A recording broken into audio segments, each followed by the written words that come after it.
चेप तो ये भी बहुत हो गया आजकल. Hi guys, Hello. I am Megha And I'm Anurag. and this is Poems with Friends where we read a poem every week and try to feel something. This is episode 9. 9. So today is again a little bit of a special episode in the sense that we are not reading a standalone poem. We are going to be reading a poem from this novel in verse called Autobiography of Red, which is currently my all-time favorite book because it's so amazing. So it's written as poetry, so it's basically a novel written in a poem form, and this is the first time I've read something like this and it just blew me away. So there is just one small excerpt we'll be reading from it, but don't worry, it will not spoil the novel for you. It's just a very visual scene that is happening here. So this is the one that we read. Let me just do this. Yep. You want to read? His mother stood at the ironing board, lighting a cigarette and regarding Geryon. Outside, the dark pink air was already hot and alive with cries. Time to go to school, she said for the third time. Her cool voice floated over a pile of fresh tea towels and across the shadowy kitchen to where Geryon stood, at the screen door. He would remember when he was past 40, the dusty, almost medieval smell of the screen itself as it pressed its grid onto his face. She was behind him now. This would be hard for you if you were weak, but you're not weak, she said, and neatened his little red wings and pushed him out the door. What did you like about it? I mean, did you like it at all? I'm not sure. I'm sorry, this feels like blasphemous.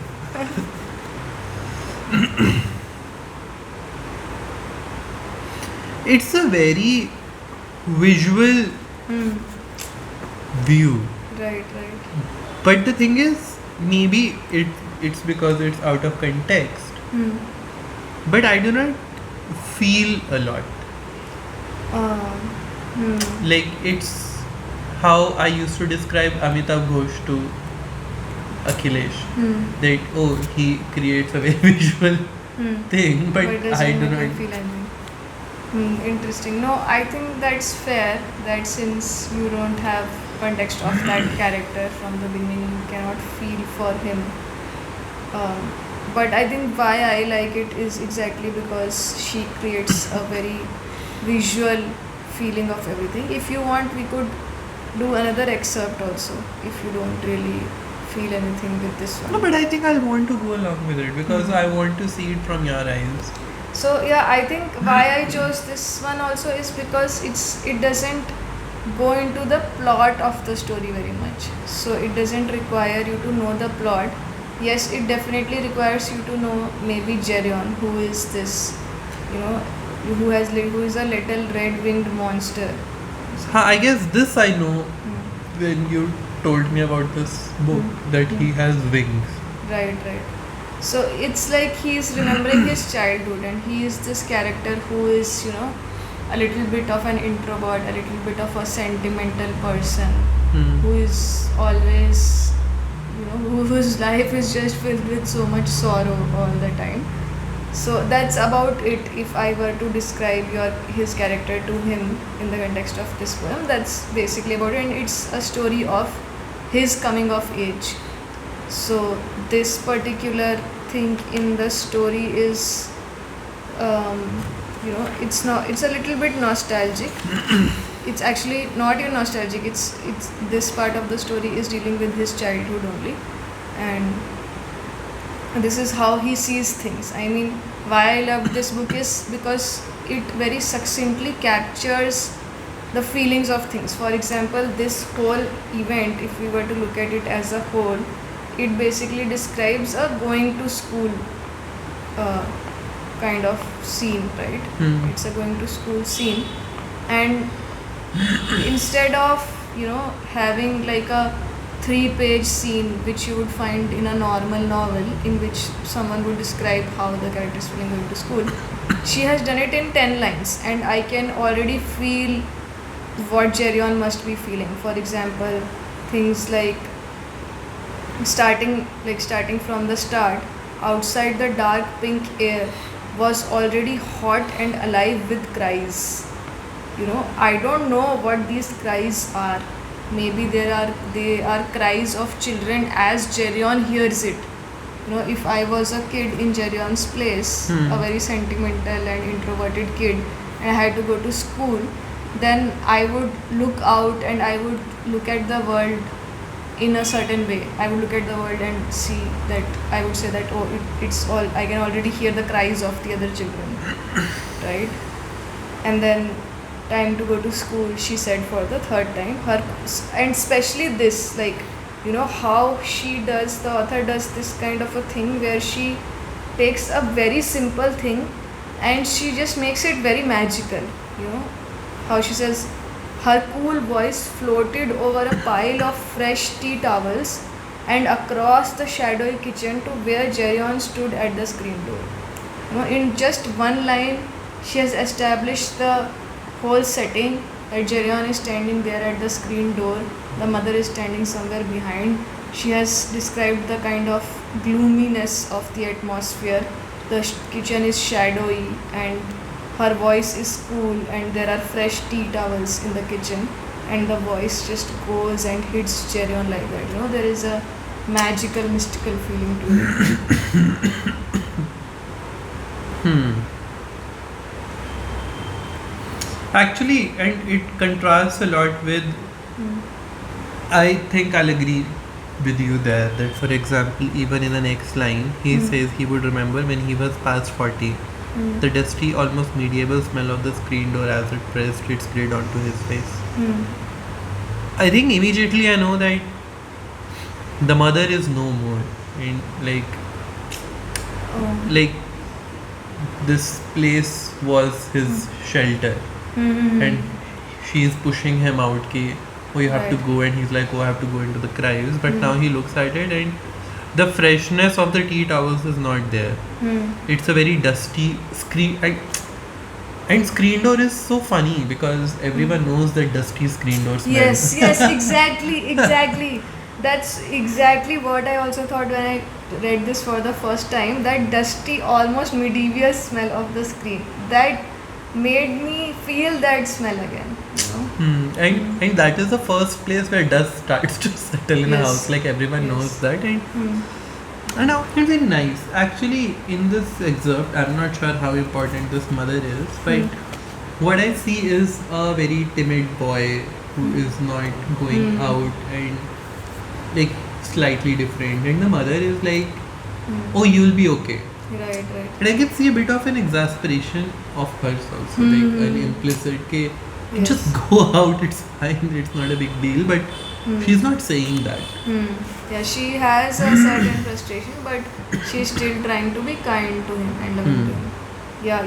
That's a great point, and I think that's what her character has been like in the story also. And it's great how you can gather that from just this excerpt. Because the writer is so consistent in portraying her. So I also another thing I like about this book is that how these the dialogues that people speak are just they are so telling of their personalities.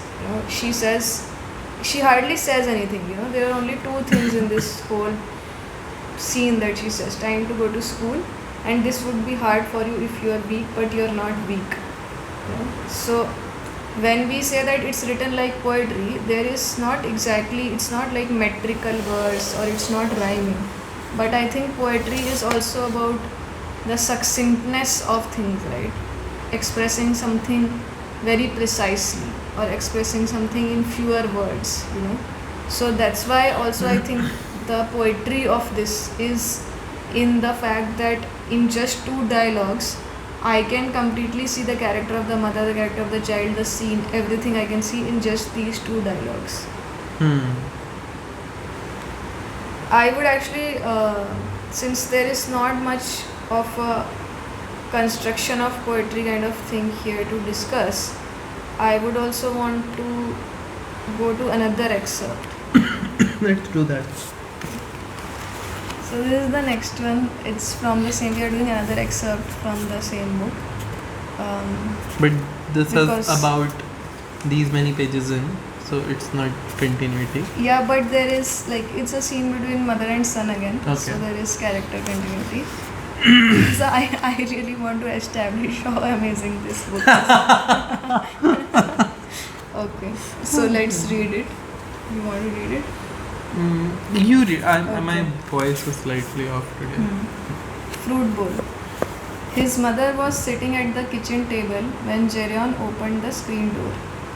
He had taken the local bus from Hades, 7-hour trip. He wept most of the way. So the context for this is that. Sorry, 1 second. So the context for this is that there is this guy called Heracles, which Jerion was in love with, but Heracles rejected him. Yes.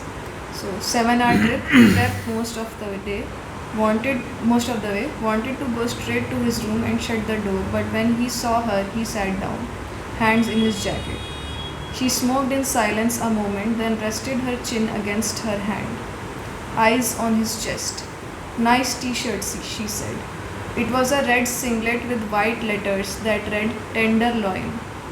Heracles gave it, and here Jerion had meant to slide past the name coolly, but such a cloud of agony poured up his soul, he couldn't remember what he was saying.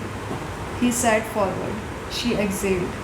She was watching his hands, so he unclenched them from the edge of the table and began spinning the fruit bowl slowly.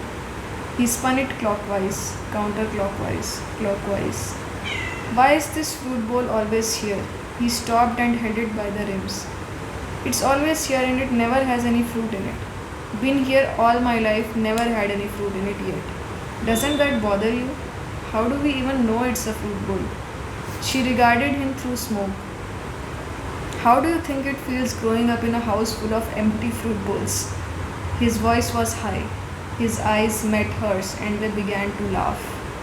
They laughed until tears ran down.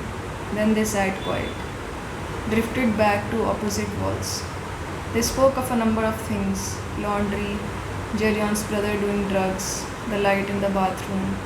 At one point she took out a cigarette, looked at it, put it back. Jerion laid his head on his arms on the table. He was very sleepy. Finally they rose and went their ways. The fruit bowl stayed there. Yes, empty. Wow, I can see why you like it. I see. Yes. Okay. So let's just first go over what is happening in the scene here, and then we'll see why we like it. So what do you think is happening in the scene here? He came back very sad, and then he wanted to just go be alone, but then he saw his mother, and then he just sat beside her.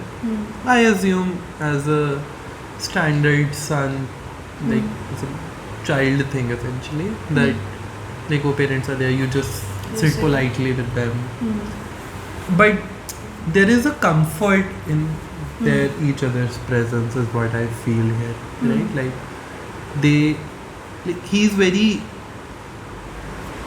like he's not talking all his things with her, but he's able to say it indirectly. Like he's feeling like I feel the emptiness of the fruit bowl as him, and then he's able to tell it to her, and then she's able to share it. She's not like the absurdity is something that they share, and then they talk, they feel light, and then they go away. Essentially, is what is happening. Yeah, I think it's an amazing scene because again, the realness of this book is just unreal. You know how it's so sentimental at the same time. You know, Jerion is the most sentimental character that I have read, but it's not that he is giving large proclamations of things all the time. It's that When you're so sentimental, you are also you're very vulnerable, and you're very protective about yourself, and you're very inexpressive. So this book very so beautifully captures that feeling of overflowing sentimentality, but you don't really express it. Especially scenes like this, for example, as you said, there is a comfort for him in her presence. That's why he sits down and talks to her. But at the same time, he will not tell her everything. He will not tell her that she is breaking down from inside. For example, when he says that Heracles gave it, and here Geryon had meant to slide past the name coolly, but such a cloud of agony poured up his soul. Like by just saying that name, he had so much agony. And then the little details, like he sat forward, she exhaled, she was watching his hands, so he unclenched them from the edge of the table. So she can see that he is in pain. She can also see that, but she will also not directly address it. Because that's what happens between parents and children. You never directly address what is the problem. You never directly ask that, oh, you seem very bad. Maybe that happens in American TV shows or something. Or it never happens in real life. So she is watching his hands, and he unclenches them. She can see that there is something bothering him, but she also does not ask it.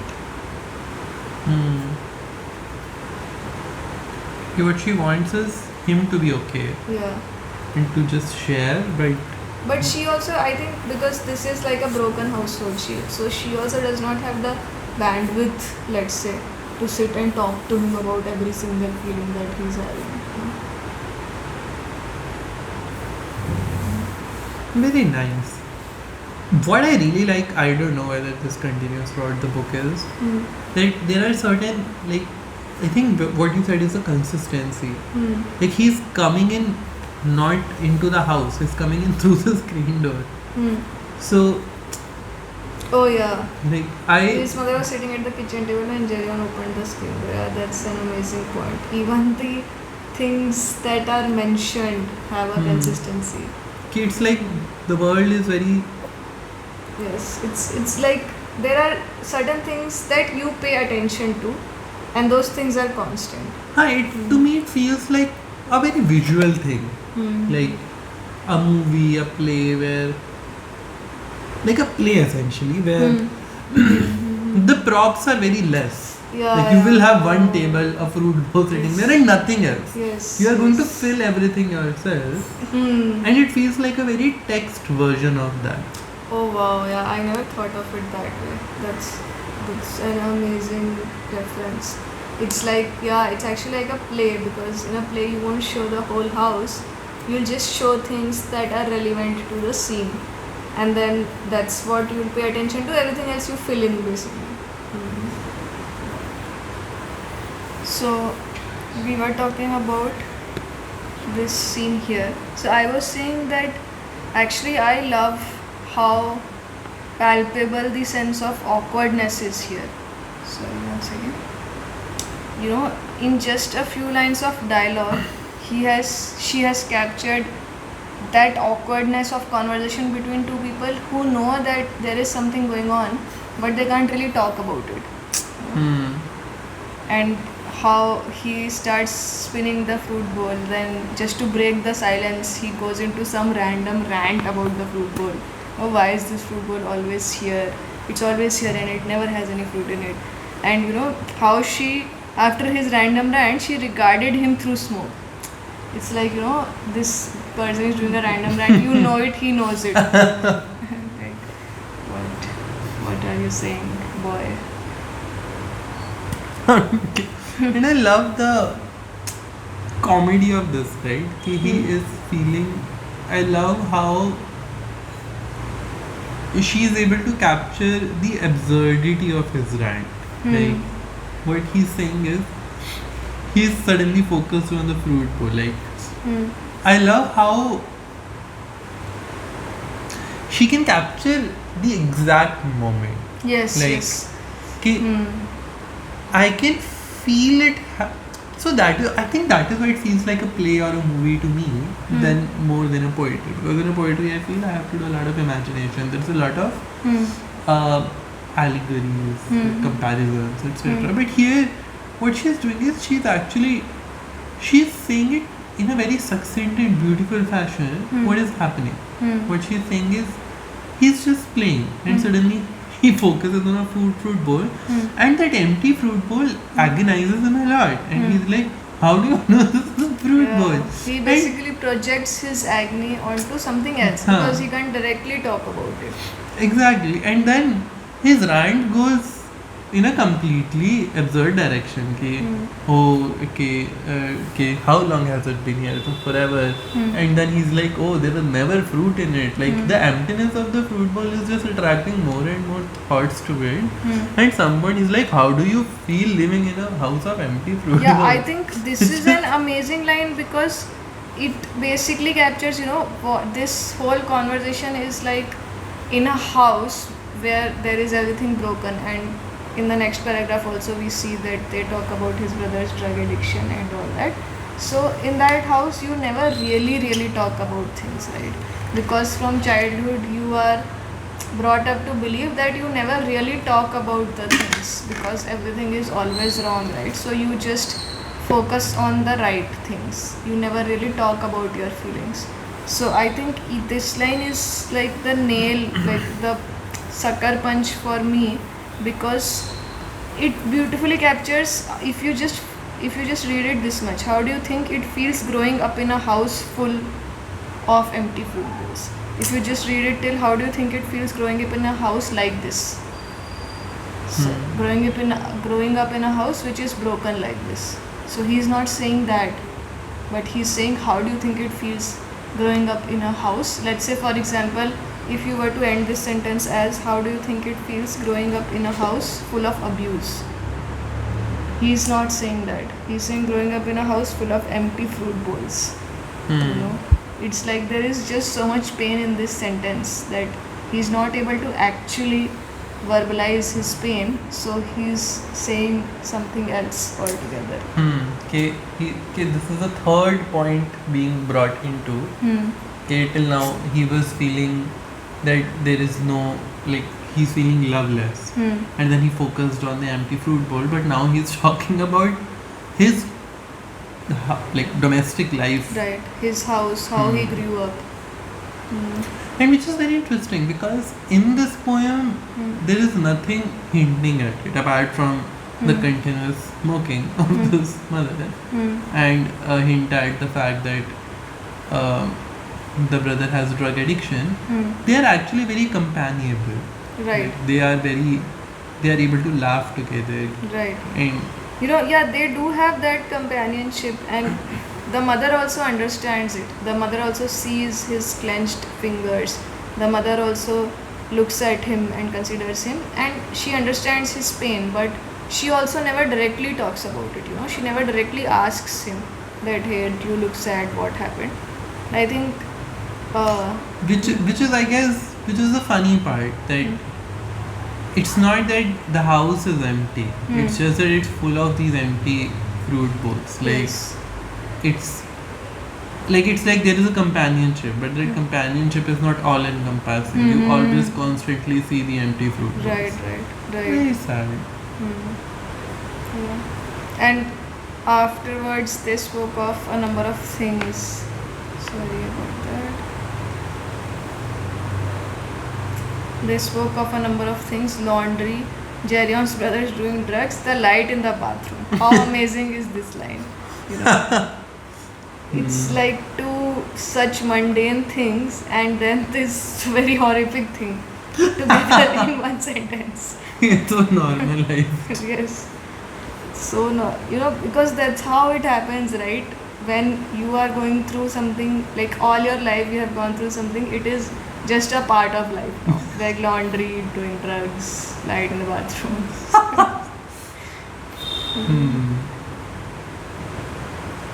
So yeah, it's amazing how she captures all of this. Imagine this is like hardly a 20 line thing, She captures all of this amazing feeling.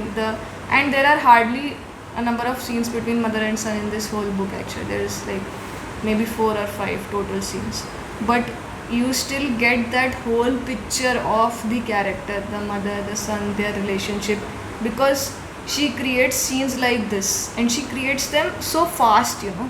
If you were to have this scene in a normal novel, it would take like 10 pages just of random things to build up to this scene, you know. And then there would be this scene, and then you would say that, oh, when I read that novel, I really remember that scene from that novel because it really stayed with me. This book is literally full of these scenes. That it's a highlight reel. Yeah, yeah, yes, exactly. It's like a highlight reel actually. Hmm. Nice. Wow. And actually, I really like there is, of course, a poetic element to it. Like, for example, how the fruit bowl enters the conversation so Right. Smoothly. smoothly, Hmm. and then it takes over everything, and then in the end, they go away, the empty fruit bowl Football remains. remains. Which is Yes. just. Hmm. Finally, they rose and went their way. The food bowl stays there, is empty. Hmm. Like, it's almost like a premonition. Okay, Hmm. this fruit bowl is not going to be full. Hmm. I hope some redemption happens for the character. Right. That I won't tell you. Yes, I would like to read it one more time. Okay. His mother was sitting at the kitchen table when Jayon opened the screen door. He had taken the local bus from Hades. 7-hour trip. He wept most of the way. Wanted to go straight to his room and shut the door, but when he saw her, he sat down, hands in his jacket. She smoked in silence a moment, then rested her chin against her hand, eyes on his chest. Nice t-shirt, she said. It was a red singlet with white letters that read, Tenderloin. Heracles gave it. And here Geryon had meant to slide past the name coolly, but such a cloud of agony poured up his soul, he couldn't remember what he was saying. He sat forward. She exhaled. She was watching his hands, so he unclenched them from the edge of the table and began spinning the fruit bowl slowly. He spun it clockwise, counterclockwise, clockwise. Why is this fruit bowl always here? He stopped and held it by the rims. It's always here and it never has any fruit in it. Been here all my life, never had fruit in it yet. Doesn't that bother you? How do we even know it's a fruit bowl? She regarded him through smoke. How do you think it feels growing up in a house full of empty fruit bowls? His voice was high. His eyes met hers and they began to laugh. They laughed until tears ran down.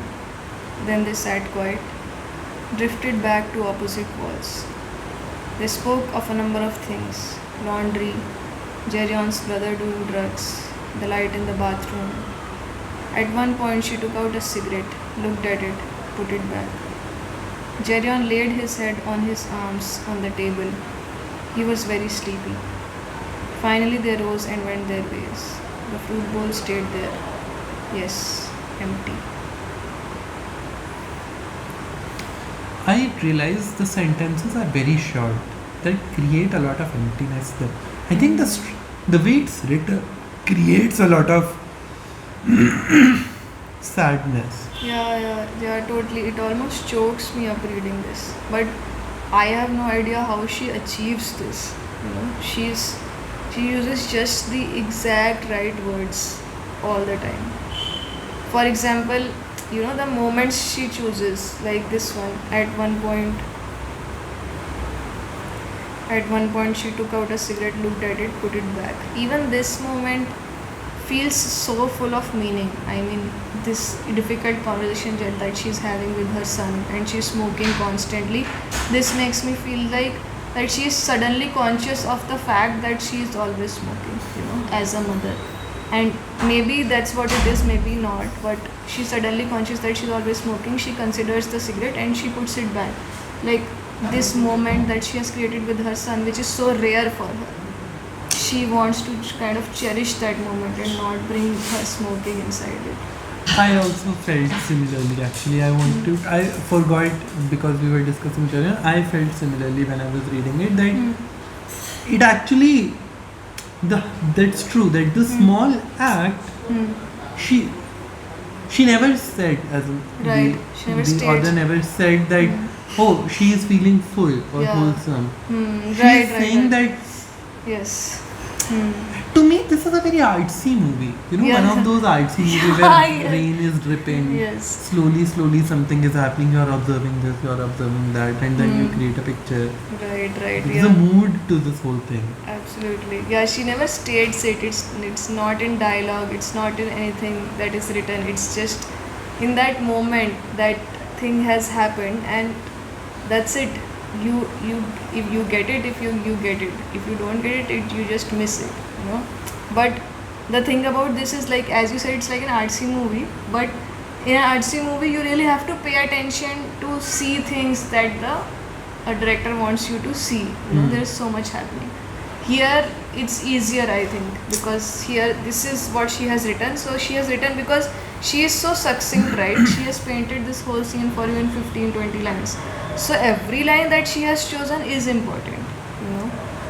One more thing I want to point out because I said I forgot. One other fun thing I figured out how she creates it is that these people are constantly moving. She constantly tells them oh that they are changing pose, they are changing pose, they are resting their pose, they are laying their hands or whatever against things, but never on each other. They are always Oh, like yeah. doing Hmm. like to me it's like Hmm. they want comfort and they are trying to adjust Hmm. but never on each other. Never on each other, never touching each other. There is no sense of comfort that they can Right, derive right. physically from each other. Even when she watches his hands, she doesn't place a hand on his hand. Hmm. She just watches them. Okay. And she does it, right? Like for example, she's like she and then rested her chin against her hand. Usually, when two people are being talked about and chins are resting, etc., the general expectation is at some point someone will Right. rest head on each other. Like Yes. it's the opposite of that romantic feeling. Oh yeah. That's a great point, that they are constantly moving, and because that constant movement is captured, you pay attention more to the fact that they are not touching. It's the absence of touch between them. And actually, one more great point that I realized from what you said is that what you said before, that it's written like a play. And even in a play, what is told is that as an actor on stage, you should constantly be having something to do. So you should never be statically standing on the stage. You should always have something to do. And I think if I look at it, it's actually written exactly like a play, because either people are doing something or they are saying dialogue. So that's, I never look. Maybe I'll reread this book as being written as a play. Your favorite will become mostly Yes. that. Nice. Okay. A very nice thing. One more thing I want to point out, like how she uses the advantage when she says tenderloin. I don't know what tenderloin is, to be honest, but she writes it like tenderloin. Like it's literally written very graphically. Right. So that image suddenly comes in Okay, your head. red singlet Red with singlet. tenderloin, he's sitting, and she's not saying it's centered or anything. She just said tenderloin and Yes. continued from there. No, I love the fact that it's like, you know, she is completely exploiting the independence that this form has given her. That it's not a traditional novel. So she can do anything. In fact, a lot of times, for example, here, she doesn't even say he said, she said. She just puts things in italics and it's assumed that this is dialogue. And a lot of times, she doesn't even say that this is the other person speaking. You know, you can just make it out from the context that it's the other person speaking, and it really helps because it keeps you inside the scene instead of constantly reading he said, she said, he said, she said. It's like you are there, and by context you can know what's happening. So yeah, even this, she's completely exploiting the fact that now she has broken free of the novel, so she can do anything, and I just love it, you know. Like wow, ऐसा भी कर सकते हैं. Nice. Right. See, for example, here, that red tenderloin, Heracles gave it. There is no he said, nothing. Just an italics. Heracles gave it, and here Geryon had meant to slide the name past coolly. It's not stated that he's saying this. The italics means that he's saying it.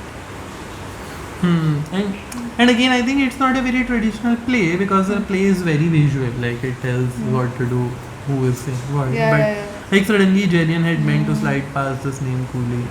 I think true that she's really exploiting everything. She's like, I can mean, do right anything now. now. Okay, probably she has a way of saying it like. Okay, probably she started with how this is how I want someone to feel, and then she just ran with it. Yeah. Craft she has is amazing. Yeah, but I think that's amazing because I think she understands everything. She understands how a play works, she understands how a movie works, and she's employing everything to her advantage without being bogged down by the rules of things. For example, even how she starts it, his mother was sitting at the kitchen table when Jerion opened the screen door, The way that she has written this sentence, she could have written it as Jerion opened the screen door and found his mother sitting. That would have a very different effect because in that sense you will picture Jerion first. In this one you picture his mother first. So you are in Jerion's body right now because you have a picture of the mother sitting at the kitchen table. And I think I was reading this book about writing poetry, and that also said that you should try starting your sentences from something else apart from I think or I mean, some other subject, so that the perspective changes.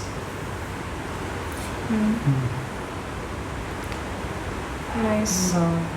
So amazing book, guys. Do check it out. Autobiography of Red by Anne Carson. I had been waiting to do something with this one actually. I'm very happy that we did it. I'll read it once.